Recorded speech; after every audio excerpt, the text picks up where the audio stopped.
irmãos, a paz do Senhor. Vamos louvar o Senhor.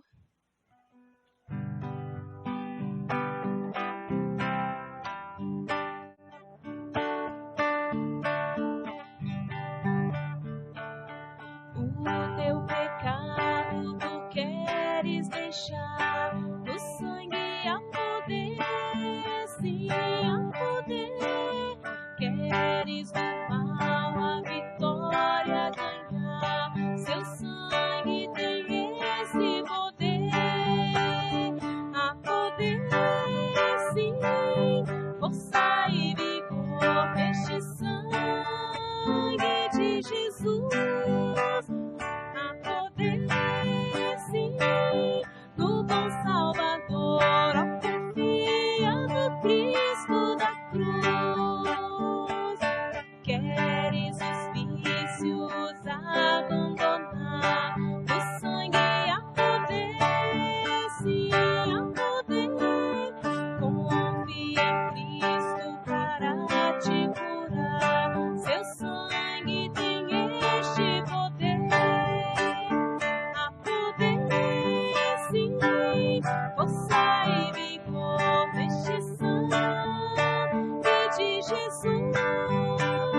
A poder, sim, no bom Salvador, ó, confia no Cristo da cruz. Queres pureza para o teu coração, o sangue a poder, sim, a poder. Mais lealdade, mais consagração, seu sangue tem este poder. A poder, sim, força e vigor neste sangue de Jesus. A poder, sim, no bom Salvador, ó, confia no Cristo da cruz. Queres de Cristo a mensagem levar, o sangue a poder, sim, a poder. Queres com os anjos na glória cantar, seu sangue tem este poder. A poder, sim, força e vigor neste sangue de Jesus. A poder, sim, no bom Salvador, ó, confia no Cristo da cruz.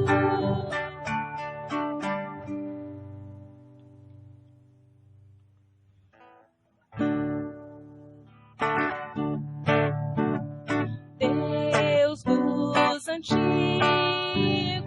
cuja forte mão rege e sustém, os astros não cuidam, luz cintilante de céu inspirador, com gratidão cantamos teu louvor.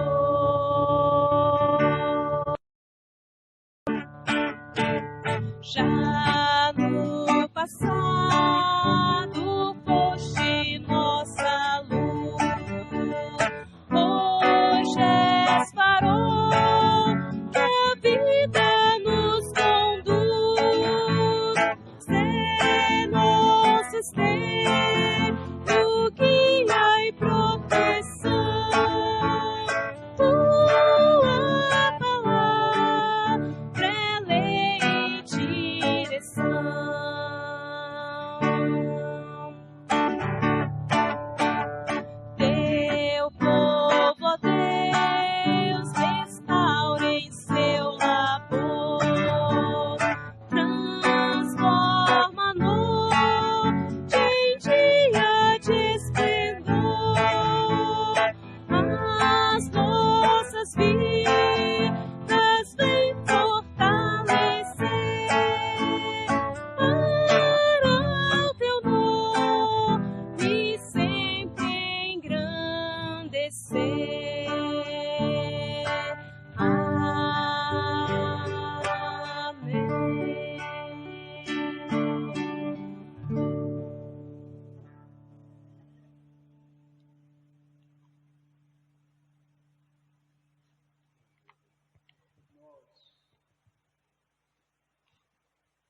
ou 1, 2, 1, 2. Nesta manhã, que Deus nos concede mais um dia de vida, eu saúdo aqueles que aqui se encontram presentes na nave da igreja e a você que está no aconchego do seu lar, na live, no notebook, no celular, do Senhor Maestro. E agradecendo também a Deus por mais esse dia, nós os saudamos, nós aqui, esses mestres que estão à minha esquerda, à minha direita, com a paz do Senhor. A irmã, com teu amado, que glorificou a Deus. A lição de hoje é a lição de número 8, de 24 de maio de 2020. Edificados sobre o fundamento dos apóstolos e dos profetas.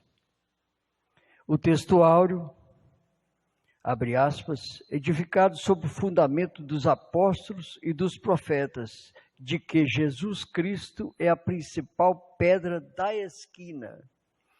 Se encontra no livro de Efésios, capítulo 2, versículo 20. Você que tem a Bíblia, por favor, abra em Efésios e acompanhe conosco essa lição de hoje. A verdade prática, Jesus Cristo é a pedra basilar da igreja, que está edificada por meio dos ensinamentos dos apóstolos e dos testemunhos dos profetas. O texto áureo, que é a leitura bíblica em classe, Efésios, capítulo 2, do versículo 20 ao 22, e Mateus, capítulo 7, do 24 ao 27. Então, Efésios 2, 20, edificados sobre o fundamento dos apóstolos e dos profetas, de que Jesus Cristo é a principal pedra da esquina. 21, no qual todo edifício bem ajustado cresce para o templo santo no Senhor. O 22, no qual também vós juntamente sois edificados para a morada de Deus no Espírito. Já no livro de Mateus, capítulo 7, versículo 24 ao 27, iniciando pelo 24, está registrado assim: todo aquele, pois, que escuta essas minhas palavras e as pratica, assemelhei ao homem prudente que edificou a sua casa sobre a rocha. O 25, e desceu a chuva, e correram os rios, sopraram os ventos, e combateram aquela casa, e ela não caiu, porque estava edificada sobre a rocha. O 26, aquele que ouve essas minhas palavras e as cumpre, comparou-ei ao homem insensato que edificou a sua casa sobre a areia. E desceu a chuva, correram os rios, assopraram os ventos, e combateram aquela casa, e caiu, e foi grande a sua queda. O objetivo geral de hoje é ensinar que Cristo é a base da igreja e que estamos alicerçados nas doutrinas dos apóstolos e no testemunho dos profetas. Os objetivos específicos dessa lição, abaixo, os objetivos específicos se refere-se que o professor deve atingir em cada tópico. Por exemplo, o objetivo refere-se ao tópico 1 com os seus respectivos subtópicos. Quase que não saiu. Então a gente vê aqui que a nossa afirmação dessa igreja eleita, está fundada, está alicerçada no Antigo Testamento. Que velho aqui sou eu. É Antigo Testamento e no Novo Testamento. Nós vamos ouvir agora o reverendo pastor Jorge Luiz, que estará fazendo menção ao tópico 1, na introdução, o edifício espiritual. O senhor está com a palavra, pastor. Obrigado, meu irmão.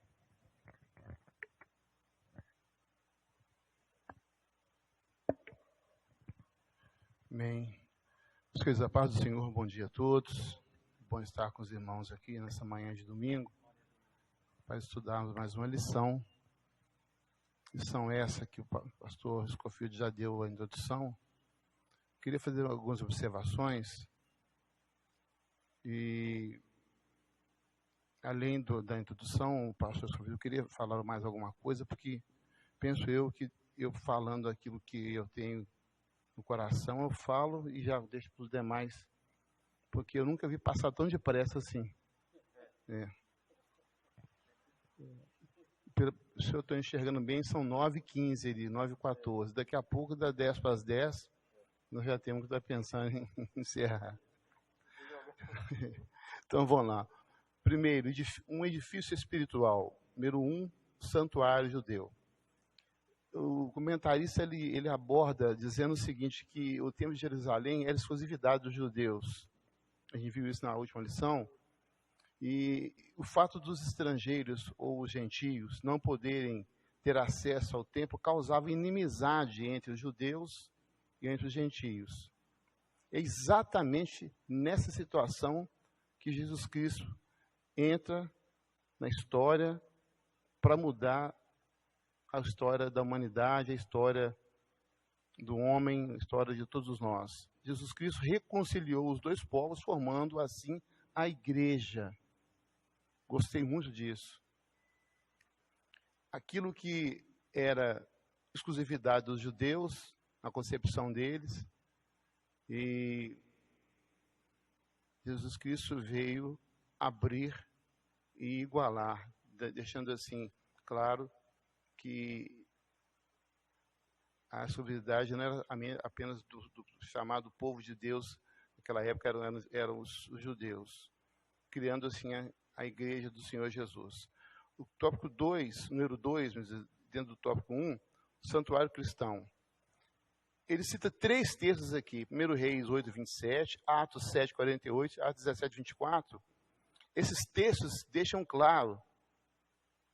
O primeiro texto aqui fala sobre Salomão, né, quando ele construiu o templo.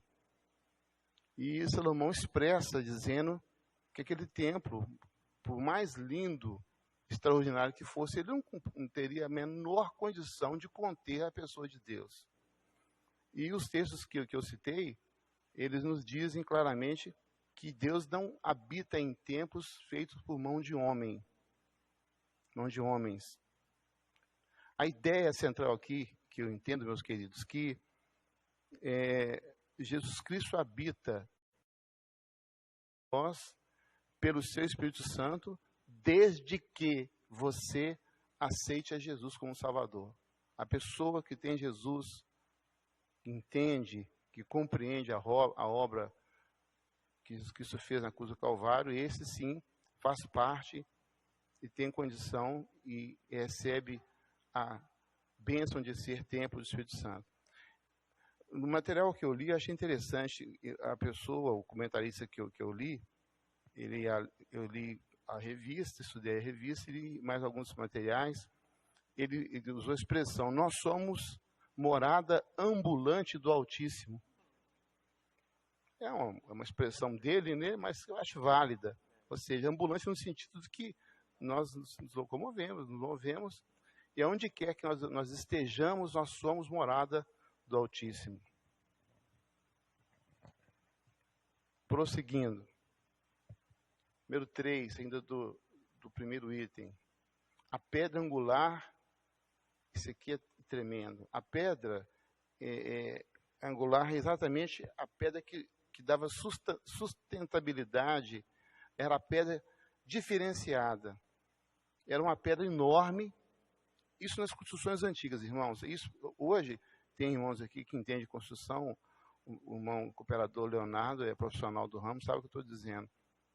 Naquela época, eles iniciavam a construção a partir de uma pedra angular. Era a pedra, a partir dali, eles edificavam o resto da fundação e aonde era erigida a construção. E essa pedra, às vezes, alcançava o tamanho de 8, 9, 10 metros. Era uma pedra muito bem fundamentada, muito bem colocada, ela tinha um ângulo certo, era algo extraordinário, era a engenharia daquela época, vamos dizer assim. Então, a gente tem que entender um pouquinho daquela época para poder trazer para os nossos dias. Então, a pedra angular aqui, que é Cristo, é a pedra fundamental da construção da vida da igreja e da nossa vida. Nós somos pequenas pedras que estão sustentadas na pessoa de Jesus Cristo. No segundo item, o fundamento, apóstolos e profetas. Isso aqui eu achei muito interessante, irmãos. Ele pergunta assim, o conceito de apóstolo. O que é apóstolo? Pergunto para meus caríssimos professores aqui. Eu vou perguntar e já vou dar a resposta. Sei que você sabe, mas eu estou lançando essa pergunta aqui, inclusive para os irmãos que estão aqui na nave do tempo e os irmãos que estão nos assistindo. O que é um apóstolo? Qual o significado da palavra apóstolo? Apóstolo é aquele que é enviado. Essa é a definição clássica e direta. Mensageiro enviado. Dentro desse raciocínio, eu quero fazer a seguinte pergunta. Hoje existem apóstolos? Existe? Vamos pensar, o pastor Scofield falou que não. Eu falei que apóstolo é aquele que é enviado. Hoje existe apóstolos? Ele disse que não. Pastor Leonardo, o que você acha aqui, meu cooperador, meu mestre? Eu acredito que sim. Eu acredito que sim. Acredito que sim. E o senhor, irmão? O Vanderlei?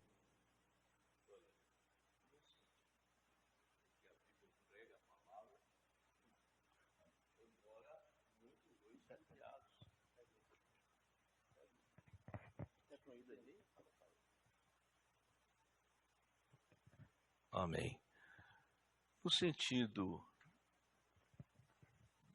que nós vemos na lição, os apóstolos foram enviados para iniciar uma construção, uma obra.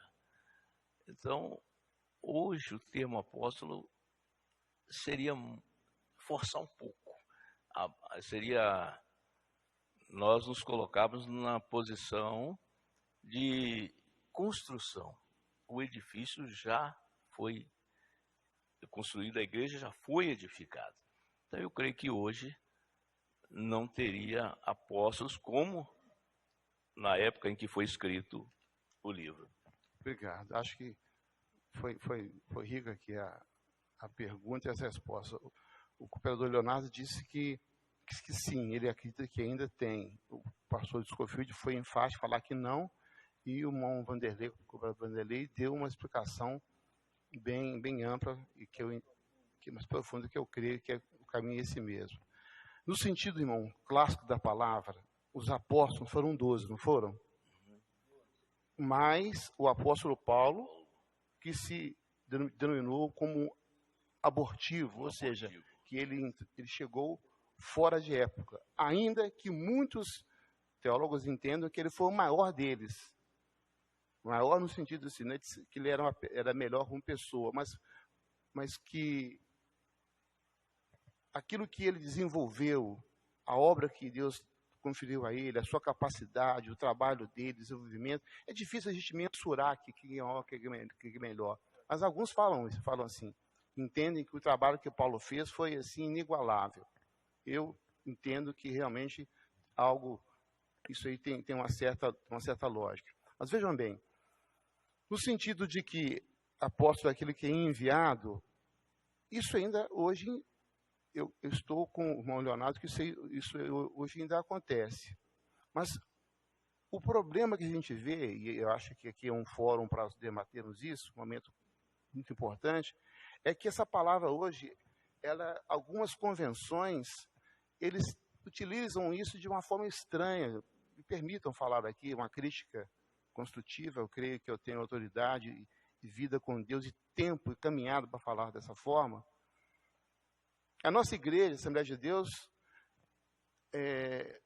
começa com cooperador, depois a pessoa vai a diácono, depois vai a presbítero, evangelista, depois vai lá pastor, não é isso? Na sequência, ele pode ser um pastor regional, depois ele pode ser escolhido para ser um pastor de alguma comissão ou de algum conselho, depois ele pode chegar a ser diretor, e pode ser que Deus queira, o funil vai só estreitando, ele pode chegar a ser até pastor presidente. Vejam bem, a coisa vai só estreitando, mas existe a possibilidade de alguns chegarem lá. Mas na nossa convenção, no nosso ministério, o ápice ministerial é pastor. Temos os missionários também, são importantíssimos, são pastores missionários. Mas tem convenções que têm pastor, bispo e apóstolo. Irmãos, me perdoem aqui a minha franqueza, mas isso para mim tem muito a ver com o ego humano. Se a hierarquia que é colocada é para dizer que o apóstolo é superior a um bispo, a um pastor, aí a coisa fica diferente. Porque nesse sentido eu concordo com o pastor Scofield. Não existe, não. O apóstolo aqui é no sentido de escolha divina, e se eu estou pensando que em trabalho, em labuta, em ministério, aquele que é enviado, ele pode funcionar como um apóstolo naquele momento ali. O pastor, ele pode ser visto e entendido como um apóstolo. Não que ele vai ser chamado de apóstolo, porque essa nomenclatura em si, dizer, eu sou apóstolo. Outro dia eu vi alguém falando sobre Max Bispo, hiperbispo, ou seja, bispo já ficou, tem que ser algo acima. Isso é coisa humana. Daqui a pouco vai ter vice-deus, você entendeu? Tem uns negócios esquisitos. Então, você vê que isso é coisa humana. Muitas convenções, a palavra pastor é uma palavra até pejorativa, porque pastor é uma coisa pequena. Não que seja algo grande, não é isso. A ideia não é, o raciocínio que está errado. Se o ego está falando mais alto, não é isso que a palavra apóstolo quer dizer. Então, a minha pergunta aqui foi uma pergunta retórica que eu fiz, já sabendo da resposta, e sabia que os irmãos também sabiam. Para mim terminar aqui, a doutrina dos apóstolos. A doutrina, ela é sempre maior do que o doutrinador. A doutrina, a palavra em si que é pregada, ela é sempre maior do que o pregador. O que nós estamos fazendo aqui como professores, o que nós ensinamos é maior do que nós. Porque nós podemos errar, nós podemos falhar, nós somos susceptíveis a erros. O homem falha, o homem erra. Então a doutrina em si, ela é maior do que aquele que a ensina. A sã doutrina, as escrituras sagradas, que é o caso nosso dessa manhã aqui. O único caso que não se aplica é no caso de Jesus. A doutrina que ele ensinava não era maior que ele, porque ele era a doutrina. Ele era a própria expressão da doutrina. Então, quando Jesus falava, se confundia as suas palavras com a sua pessoa. Tremendo isso, né? Profundo. Eu estou quase dizendo que um apóstolo que fala assim, essa é para falar amém de pé. Entendeu?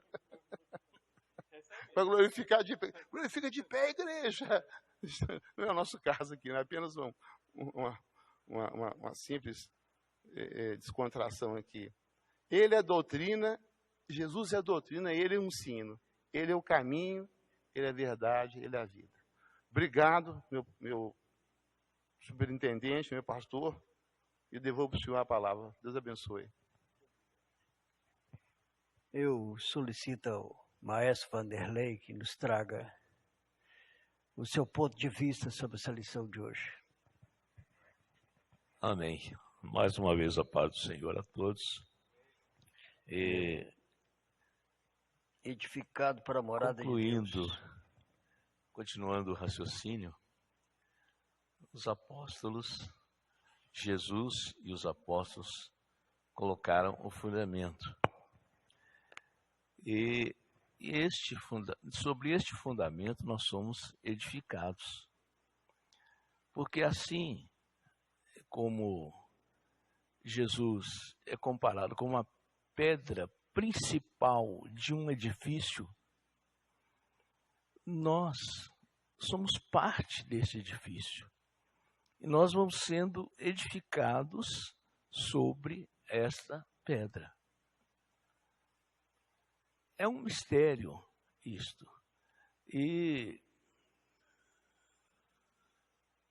o comentarista aqui, e o apóstolo escreve, ele lembra do culto judaico, do templo que havia em Jerusalém, muito maravilhoso, onde se cultuava a Deus, onde se considerava o lugar onde Deus estava, e as pessoas ali iam para cultuar a Deus. E havia todo um cerimonial, e havia esse templo, era dividido pelo menos em duas partes. Havia uma parte onde se fazia o culto, onde se oferecia sacrifícios, mas havia uma parte do templo que era chamada o Santo dos Santos, ou o Santíssimo, onde só entrava o sumo sacerdote, uma vez por ano, para oferecer ali um sacrifício por si e pelo povo, e oferecer a Deus, uma vez ao ano. E a Bíblia diz que esse sacrifício, isso era com sangue. Tinha que morrer alguém para que o sacerdote, algum animal, para que o sacerdote tivesse acesso a essa parte, Santo dos Santos. Quando Jesus veio, ele veio como um cordeiro, ofereceu o seu sangue para que tivéssemos entrada ao templo.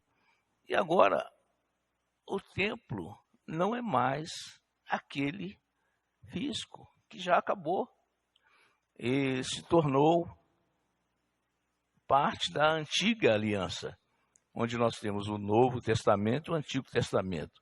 O Antigo Testamento era a antiga aliança de Deus com o povo. O Novo Testamento, uma nova aliança. E nesta nova aliança, agora é um novo concerto. Neste concerto, cada cristão se torna um templo. Então, nós somos parte de um edifício maior que a igreja, mas todos nós temos também a capacidade de oferecer um sacrifício a Deus. Então, isso é muito importante, porque a Bíblia, voltando lá em Gênesis, diz que Deus todo dia comunicava-se com o homem. Através deste concerto, agora, todo dia, Deus comunica-se conosco. Mas, para isso, o edifício, quer dizer, a casa, o templo, que agora somos nós, tem que estar edificado. Amém? Tem que estar edificado. O templo antigo era bem edificado. E hoje nós somos o templo. Hoje nós carregamos a glória de Deus. No templo antigo havia uma arca com a vara de Arão, uma amostra do maná do deserto, para que os israelitas se lembrassem. Havia ali dentro da arca e as tábuas da lei. Hoje está dentro de nós o Espírito Santo. Amém? Então, irmãos, esse edifício que a lição aqui fala, né? que é um edifício deve ser bem ajustado. E diz aqui no capítulo 2, no versículo 2 da lição, né? E o versículo 21, no qual todo edifício bem ajustado cresce para templo santo no Senhor. Isto quer dizer, continua a construção. O fundamento foi colocado, mas o edifício continua sendo construído. Nós continuamos crescendo na graça, no conhecimento de Deus. Alguém disse que quando uma árvore para de crescer, ela morre. Chegou ao ponto.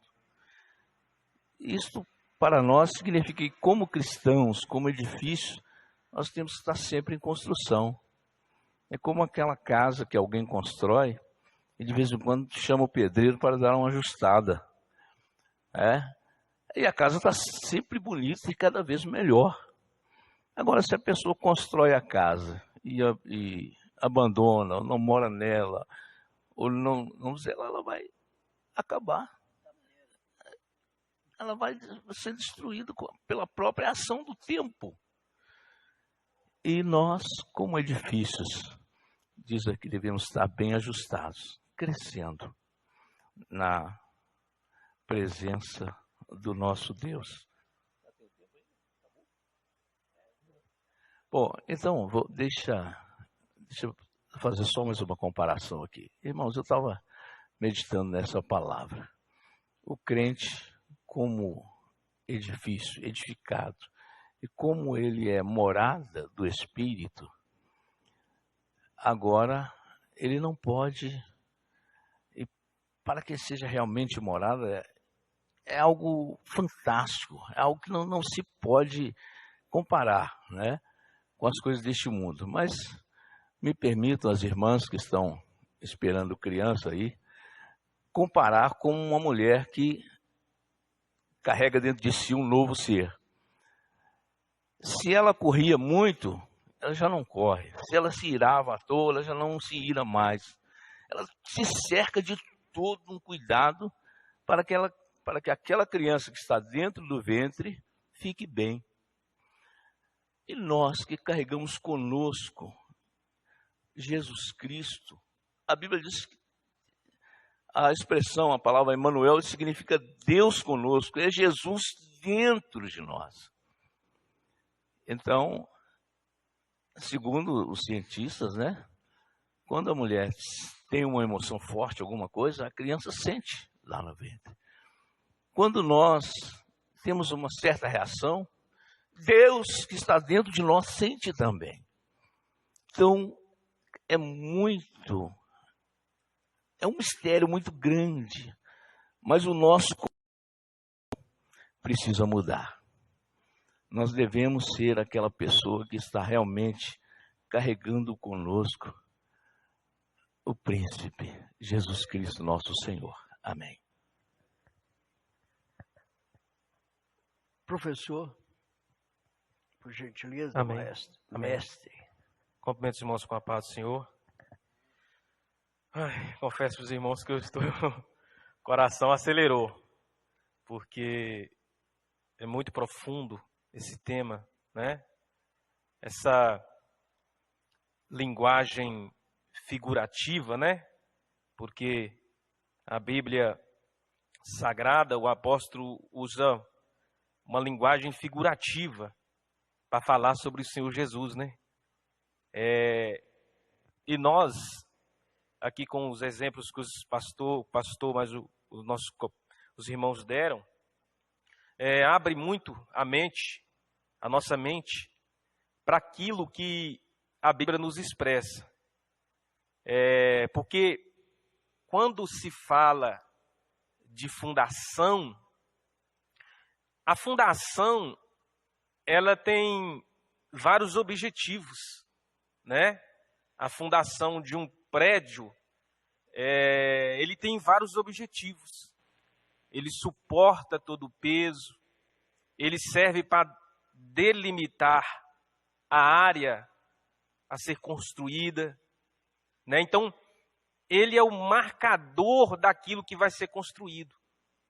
Então, como o pastor Jorge disse, as fundações de até então, de hoje, elas usam uma forma um pouco diferente, que é retratado aqui em Mateus 7, que fala assim: todo aquele, pois, que escuta essas minhas palavras e as pratica, assemelharei ao homem prudente que edificou sua casa sobre a rocha. Eu achei isso tão magnífico, porque enquanto Efésios capítulo 2 fala sobre o edifício, sobre que é a pedra, né? Aqui fala sobre a rocha. É interessante porque parece que o apóstolo, ou melhor, o escritor, o próprio Jesus, quando disse essas palavras, com certeza, ele sabia que a humanidade ia usar esses dois fundamentos. Lá era a pedra angular. E o interessante, pastor Jorge, que aquela pedra angular, ela não era tirada em qualquer rocha. Aí eu vi uma pedra ali, eu vou usar ela para usar como pedra angular. Não. Ela era submetida a testes. Ela era submetida a testes. Era feito vários tipos de testagem sobre aquela rocha. Se ela passasse no teste, aí sim ela era usada como fundamento daquele edifício a ser construído, né? Então, Jesus Cristo, ele foi testado. Jesus, ele foi submetido aos mais fortes testes que um homem pode ser submetido, né? Jesus, ele passou pelas maiores humilhações. Jesus, eu estava essa semana pensando, Jesus foi levado ao deserto e ele foi tentado pelo diabo. E eu fiquei pensando, meu Deus, é muito forte o teste que Jesus...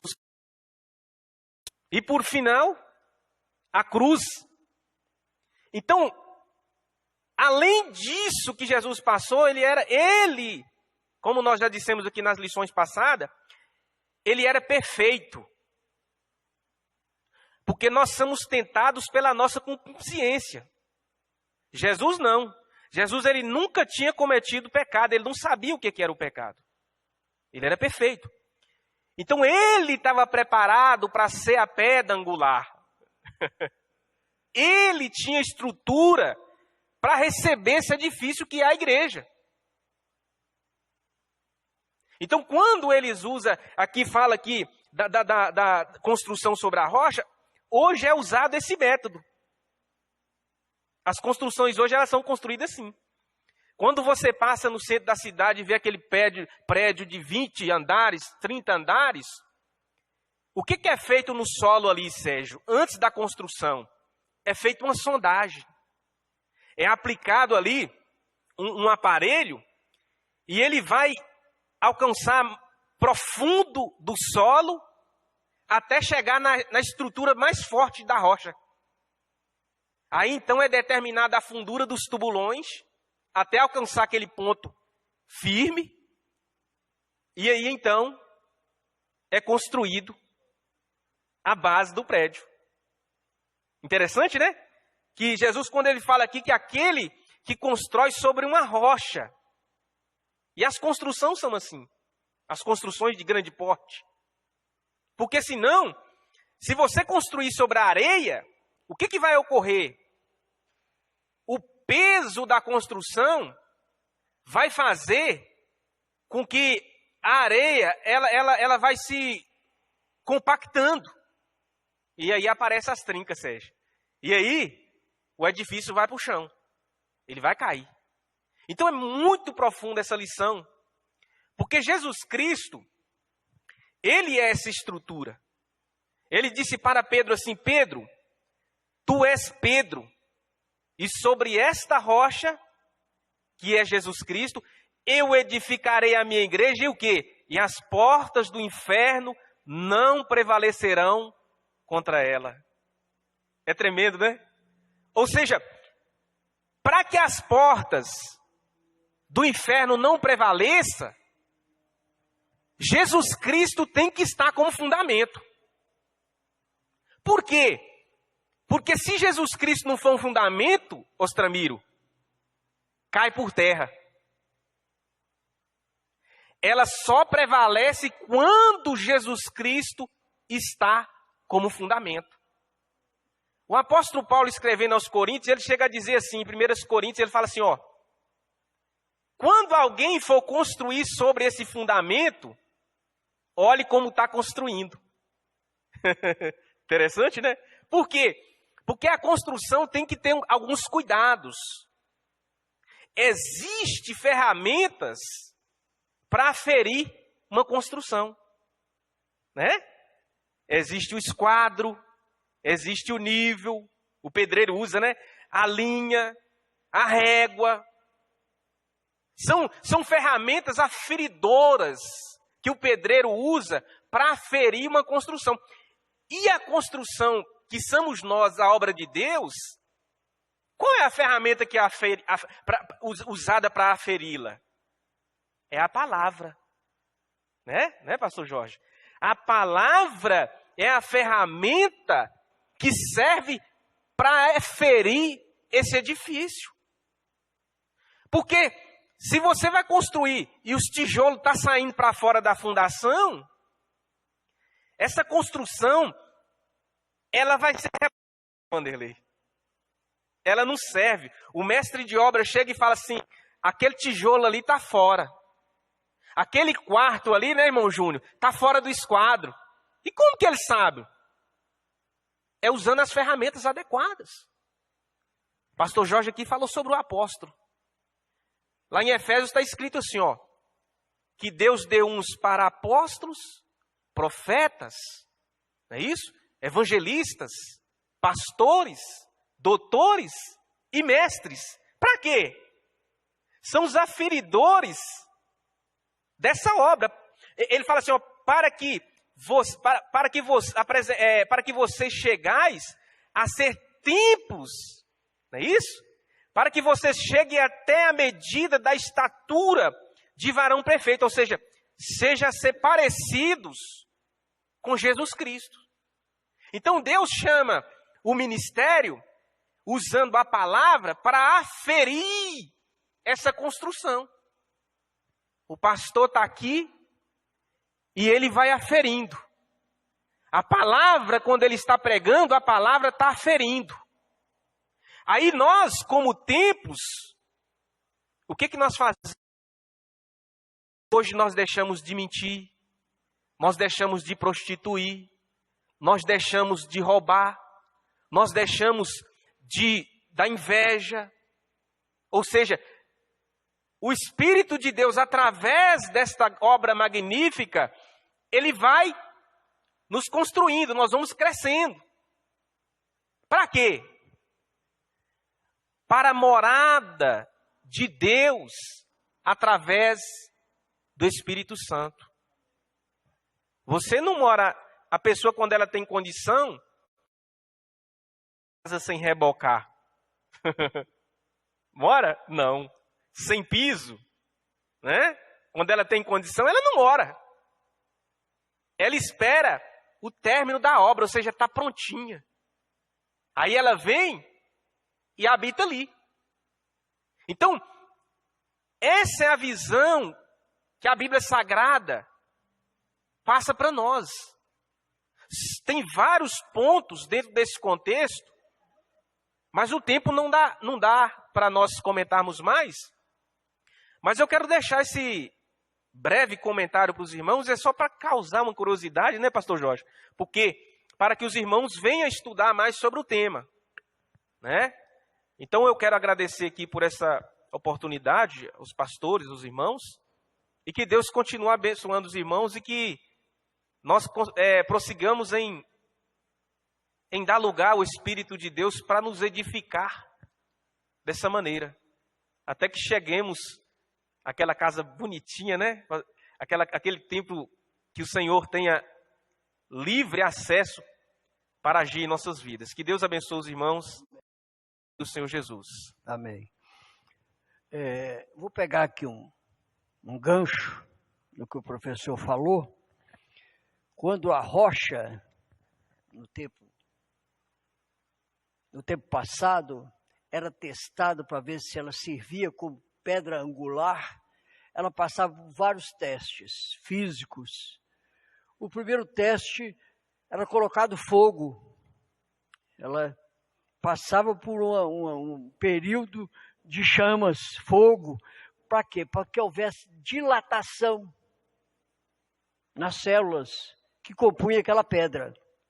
Jesus passou pelo fogo. Lembra que o professor falou sobre o Satanás atentando ele ali? Passou pelo fogo.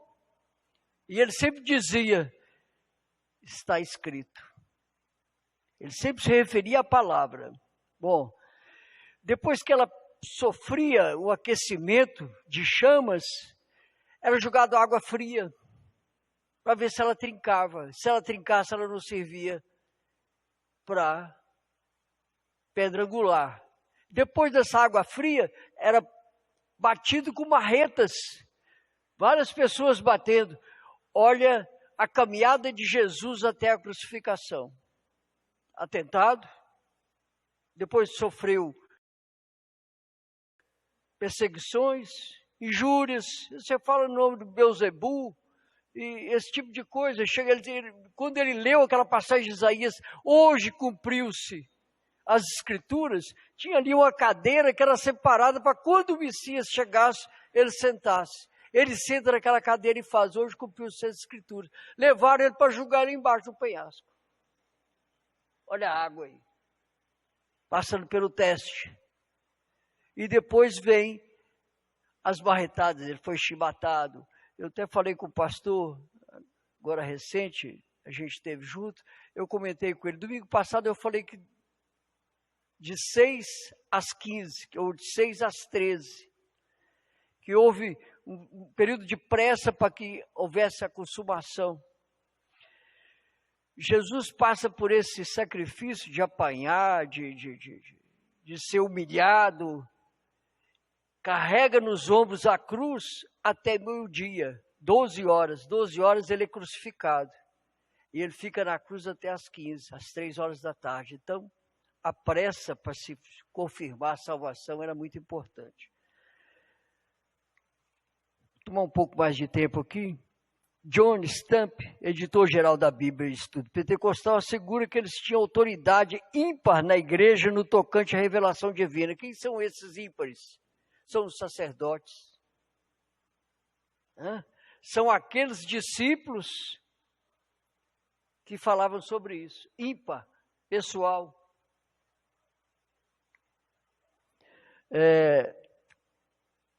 Que o maestro Vanderlei falou aqui, Paulo, no capítulo 3, do versículo 1 ao 6, convida você a ler. Define mistério, em grego, mysterium. Estou aqui à minha esquerda com o professor em grego e hebraico.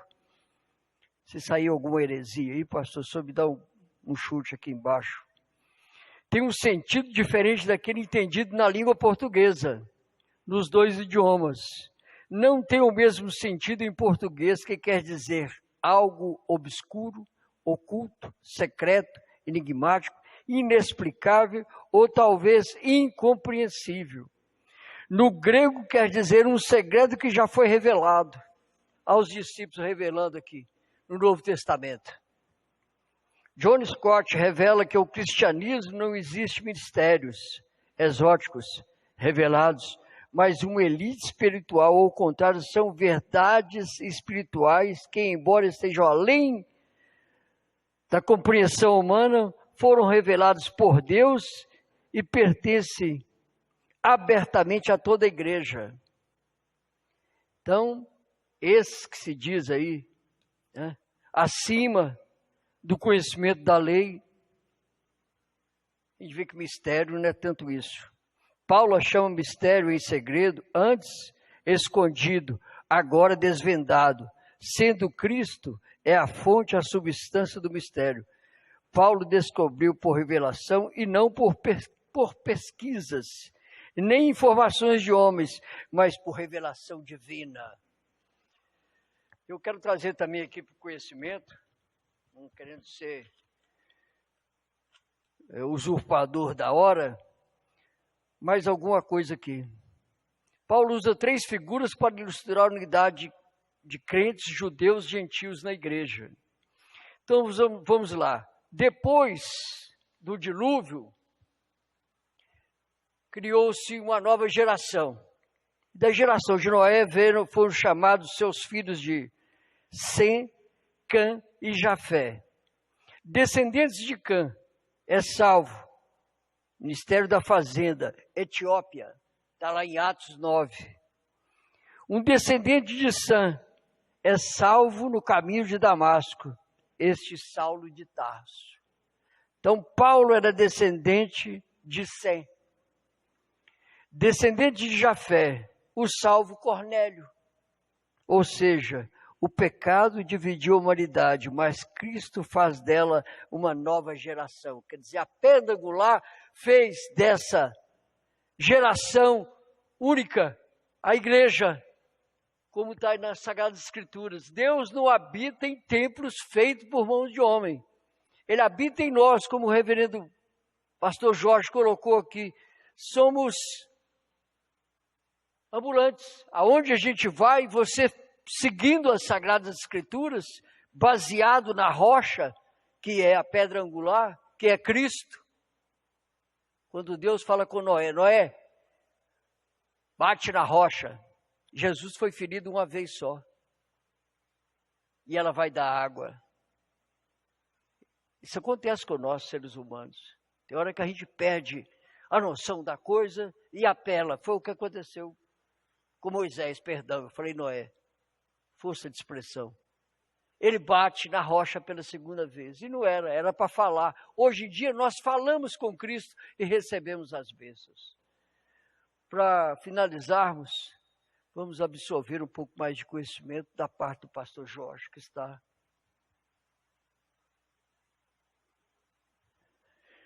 nos trazendo finalmente nessa lição muito profunda, como diz o professor ali. Pastor Jorge. Obrigado, professor.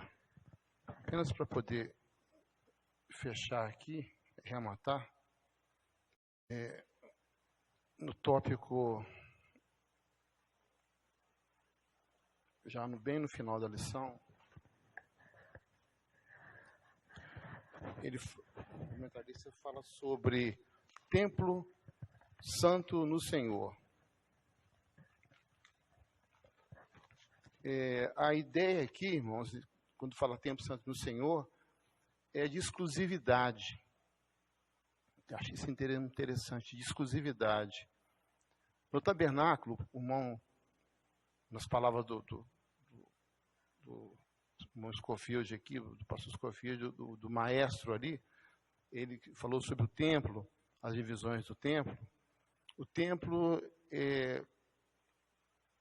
voltando um pouquinho atrás, antes do templo, nós tínhamos o tabernáculo, correto? O povo de Israel estava em caminho à terra prometida, então eles armavam o tabernáculo. Quando eles chegavam no local, Deus falava assim, fiquem aqui, para que eles paravam, ficavam ali por alguns dias, alguns meses, a gente não sabe precisar o tempo, mas o tabernáculo era montado, e no tabernáculo havia um lugar de maior intimidade.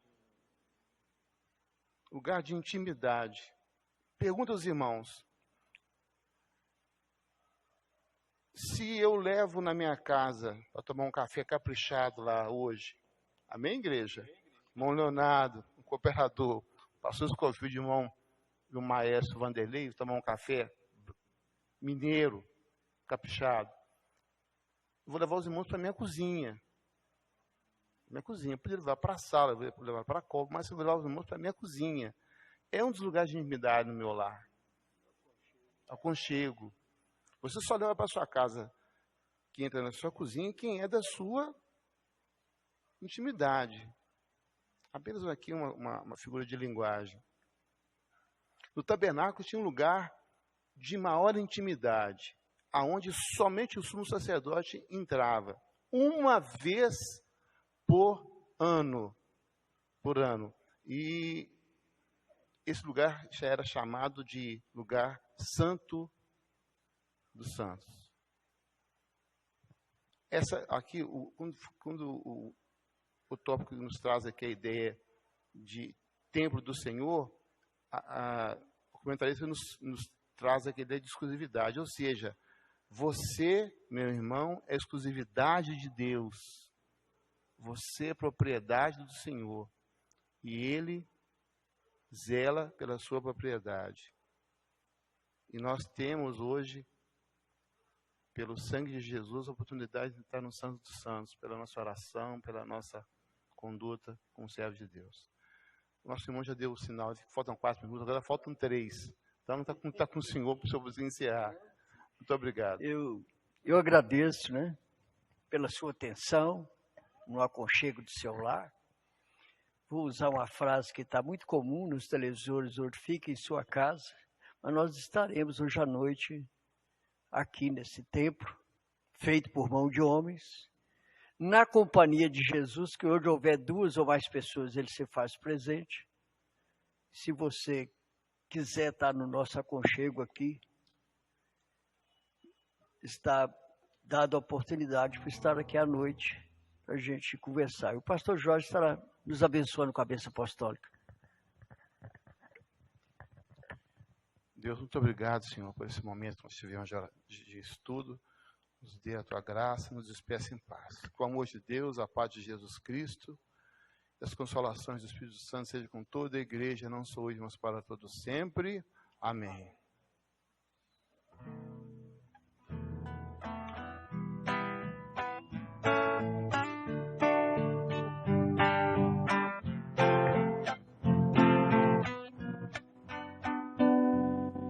Mesa preparada, cabeça ungida, quase transbordando. Isso aqui é vida, isso aqui é vida, vida com Jesus. Aqui é vida, carregando a cruz. Isso aqui é vida, vida com Jesus.